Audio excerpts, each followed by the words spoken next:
الله فرمود ویل لکل، ویل هلاکت باد. این سخن کیست با آواز بلند میشه؟ الله.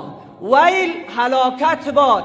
ویل رسول صلی الله علیه و سلم فرمود گودالی هست، چقوری هست در داخل جهنم. ویل ویل لکل همزة لمزه، هلاکت باد برای هر انسانی که عیبجو هست و غیبت کننده هست.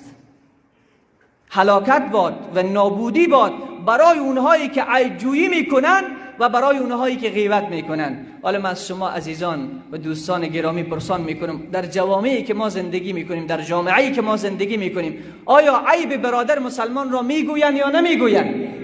ما به راحتی نشسته همسر ما پیش ما مثل بلبل میخواند که زن فلانی فلان کرد، دختر فلانی فلان کرد، ما هم گوش میدهیم و ما به هم